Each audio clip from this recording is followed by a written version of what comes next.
This is Isabella Guzman, and you may not be able to tell from the clip, but at the time, she stood accused of one of the most horrific crimes anyone could ever commit, and her demeanor here would cause her case to go viral. Isabella grew up in Aurora, Colorado, and her parents divorced when she was just a toddler. Growing up, she would have a rocky relationship with her mother, and those tensions would cause Isabella to spend her early teen years living with her dad. But by the age of 18, she'd returned to live with her mother and her stepfather Ryan, although those tensions never went away. Sometime during the day of August 28, 2013, Isabella would send a cryptic message to her mother that read in part, "You will pay." After receiving this message, Yoonmi called 911, expressing concern over her daughter's behavior. The police would come out to the residence, speak to Isabella, but they'd eventually leave, thinking that this was just a typical family dispute. Later that night, Yoonmi returned home from work and went upstairs to take a shower like she typically would. During this time, Ryan would hear a loud thud as well as a series of screams. He rushed upstairs straight to the bathroom, wasn't able to make it inside due to his stepdaughter holding the door shut from the other side. While struggling against the weight and force of Isabella, Ryan would catch a glimpse of his stepdaughter through the gap in the door. He would characterize her look as terrifyingly expressionless. And it was at that moment that Ryan began to notice the blood seeping out from underneath the door. Once he was able to force the door open, Ryan found Yoonmi bloodied and lifeless, laying on the floor. It was clear that she'd been stabbed, but the extent of the attack wouldn't come to light until much later. As this was unfolding, Isabella calmly slipped out of the bathroom, concealing a bloody knife with her. She would walk out of the house and off into the night, starting a 16-hour manhunt before authorities eventually caught up to her. She would then be arrested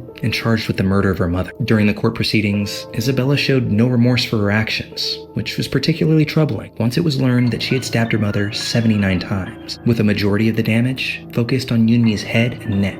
Diagnosed with paranoid schizophrenia, Isabella was found not guilty by reason of insanity, and she was committed to the Colorado Mental Health Institute at Puebla, where she remains today. This is a horrifying case, but what sticks with people the most tends to be that smile that Isabella wore throughout her trial. And even now, that smile is burned into the memories of a lot of those who have seen it, leaving many to question the true nature of her mental health. What are your thoughts on this case? Was justice served? Let me know what you think down in the comments below, and be sure to like and subscribe for even more unsettling cases.